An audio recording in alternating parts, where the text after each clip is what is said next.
So they shut off, as far as I know, public school water fountains last year in 2018.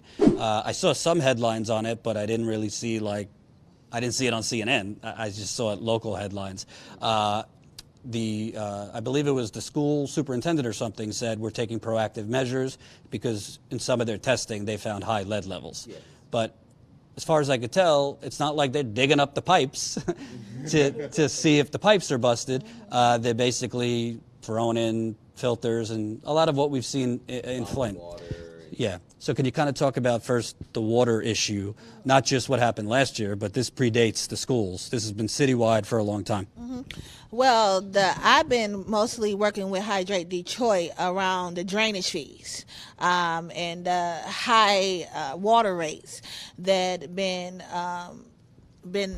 we've been having high water rates ever since the bankruptcy of the city of Detroit when Great Lakes Water Authority took over.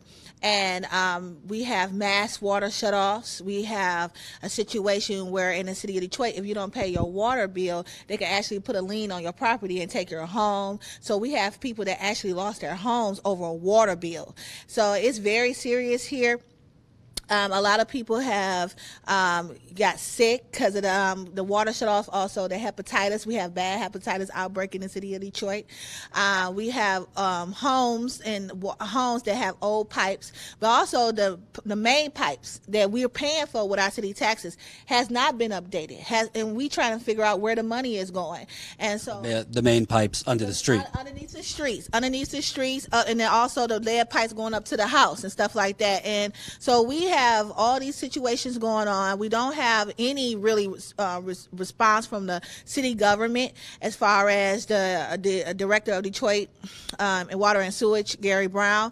He has totally ignored us. He's not sympathetic to the needs of the residents. And you could tell them about the kids got poisoned and mass shutoffs in the water, and he just look at us like that's just business. We have a lot of corruption in the city of Detroit. Overall in our city government that allows this kind of injustice to continue to happen. And DeMeeko is the expert when it comes down to the cases that he has. He calls me in the middle of the night crying about, how bad and severe this is. So I support him. We did protest this together. We have, did everything in our power as activists and community organizers to try to organize the people and get the word out about the crisis here. And we have very little support. And Detroit is a big city. It's over 139 square miles. And so it's a lot of area to cover. And it's just, and everything is happening so much, it's like we got a water crisis, we got a housing crisis, we got a school crisis, we got a job crisis. It's just so many different issues here, and it's all lead back to gentrification. And you also got a corruption crisis, which I want to talk about. Yeah. So I want to ask you, because when you look at Flint, for example, that was visible because they made a switch. You know what I mean? So people getting rashes, hair loss, all that stuff. But in other places that it wasn't a switch, it's like old pipes that they don't fix and things like that. It's a little bit more, quiet poisoning. Yes. It's subtle. But obviously, if you found high lead levels in the schools, and that's why they shut off the water fountains in the schools, obviously you're endangering the children because children's brains are still being formed, body organs, you name it. Can you kind of talk about has there been known problems as far as lead poisoning among kids, behavioral problems? Well, basically there has been. Don't kill my own. Well, basically there has been documented problems within the city of Detroit that is not getting exposure. We don't have a health department here. The health department that we do have is contracted outside of the city of Detroit. So they basically come in and they offer these health recommendations. We have a lead department, but no testing of lead levels in children has been performed. We also have health experts that have already concluded that the school's water, along with the city water, with all of these water shutoffs, is containing hepatitis A and other deadly diseases. But the water department has basically denied those claims. They will not accept the reports. The mayor of the city of Detroit will not open an investigation as to getting testing of all the children in Detroit public schools. They were already in trouble when they first went back this year. Last year. And they were in, it was a whole heat wave, 90-degree heat wave, and they still went to school with bottled water, not adequate supplies to make sure that children are having access to clean quality H2O. It shouldn't come from a bottle. It should come from the tap, but let alone to make sure it's a public health and safety violation that has to be rendered. We have to make sure that certain things are in place. Joanna and I were actually at a rally in front of the school center building last year, and one of the main things that I said, that certain protocols was not in place, certain communications have not taken place. They have allowed these children to come to school, and you're not no child should be in school while the water, this is the water that they drink out of when they go to play, is being contaminated. And then you're brushing it off. Nikolai Viti brushed it off as saying, oh, well, we're going to put these things. But Nikolai Viti is the superintendent. I kind of give him credit for trying to handle the problem, but it should have been handled in a way to where, certain processes and protocols should have taken place.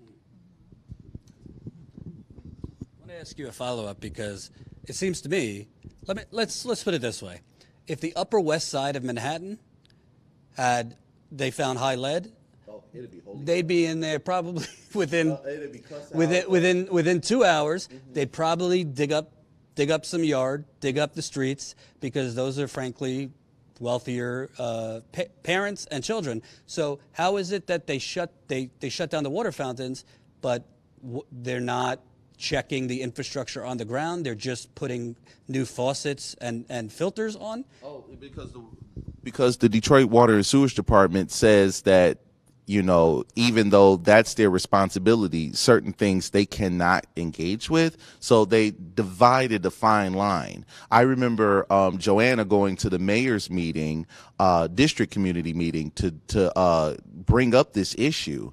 And the mayor literally disrespected the citizenry. Also, Gary Brown, the executive director of DWSD, said that he talked to Nikolai Viti. There's certain things that he wouldn't tell us, but as I understood was, there's certain boundaries where we could get on the pipes, but the Detroit Public School Board will have to approve contracts for certain piping to be done by contractors. Now, that's a problem to me, because we've been through that road before, where we have had contractors get in on some of the bids and work was not performed, or it was little to no work done at all. So, when you say that our own water workers that we pay for, well, we used to pay for, now they're outsourced, that they can't get on these pipes, that lets me know that, you really don't care about the quality of our children. Part of the main problem that we face is that it's misrepresentation. And that's just not just from a school board perspective, but it's also from our city council and our mayor, our administration as well. They do not represent the people. And it's based on the people having no interest in government, no interest in school board members. The voting turnout in this city is no more than 23%. So you got 77%. That's mean hundreds of thousands of people that has no interest in local politics. So if they not have no interest in local politics, they turning their back on the school system. They turning their back on gentrification, poverty, and all services that's supposed to be rendered to us. And that's the problem. And the administration, they know that. They know the people done turned their back on it based on lack of faith and ignorance. So they doing anything they want to the people as a result of that. If I can just say that, even take it, like going back to protocol and processes, it shouldn't take a citizens community group to do water testing around the neighborhoods where the schools are tainted. This happened back in 2015. It was with one school called Spain Elementary School. That was the school that got the Ellen $500,000. And then they got a check from Ellen DeGeneres for $500,000. That school, in the next few weeks after that check, it was determined that, they were in horrible situations, but that their water was contaminated. And then it was 30-something schools that also had found to have contaminated water. The superintendent said, then I'll get on this, I'll take care of it. And we have not heard anything until last year, when it was said that over 50 schools now, we don't have that many schools. We used to have 270 something schools, now down to 100 and to the low hundreds. So if that's half of the Detroit public schools that has contaminated water, don't you think you want to bring in health officials and people? Now, he tried to tap Dr. Mona Atisha, the doctor in Flint that discovered the lead. He tried to get her to hold this work group among stakeholders and experts. I fought to be on that board. And within 3 weeks of its creation, Nikolai Viti scrapped the board and said, well, we got these recommendations. We're just going to follow them. And the school's water issue should be taken care of. But as I checked, as of recently, and you'll talk to Elena Geralda, she's the school board member in exile. She will tell you that they literally took those recommendations and they have not done anything with it, because we haven't heard updates from the school board meeting since Nikolai Viti made that. Yeah. I just want to ask a follow-up. So are the water fountains still shut down, or they reopened the water fountain? Still shut down. down. Got it. Yeah, and going back to what Miko said about me going to address this to the mayor at the mayor meeting, I was escorted out by like 20 officers. So the heavy police presence that he has at his community meetings discouraged the residents from coming out to participate. But it was a lot of angry parents there, and there was a lot of children there expressing their concerns about the safety of the water. And once again, it was not a welcoming. You would think somebody who's the mayor of the city of Detroit will own and take responsibility. He put off blame to everybody else. And at the end of the day, these are your children, because you are the mayor over the city. And he has never, ever talked in a way where he actually concerned about these children and the parents of these children. And that's why it boils down to the parents and the school board putting pressure on the school board to actually produce some results, because at the end of the day, we do got to elect the school board. We do got to elect the school board, and the school board has done very little to protect those children in DPS, and they get tons of money because the city of Detroit, it has a 50%, over a 50% poverty rate. It's one of the highest in the country. We are a entitlement city, because we have such a high concentration of poverty, and the Detroit Public School is a Title I, so they get all kinds of funding, and so the question is, where is this money where is this money going to? The state didn't have control over our school system, and they have mismanaged hundreds of millions of dollars. We haven't got an explanation on where the school money have went to. Also, we have the lottery that's supposed to go to fund all the Michigan schools. When it comes to the city of Detroit, it's short change. We, like Miko said, we had hundreds of schools that got shut down for no reason at all. And outside of they saying, well, it's low population. Well, people will continue to move out of the city of Detroit because there is no services here. We have the highest car insurance in the country. We have now one of the highest rents, because of the gentrification. We paying the cost of living in the city of Detroit is at $50,000, but the average person in the city of Detroit make $27,000. Most of them making under $12,000 a year. So this issue about water is it's a growing crisis in the Midwest, if you ask me. But and this is battleground in Michigan. Yeah, it's the battleground in Michigan. We once had. Michigan has the Great Lakes.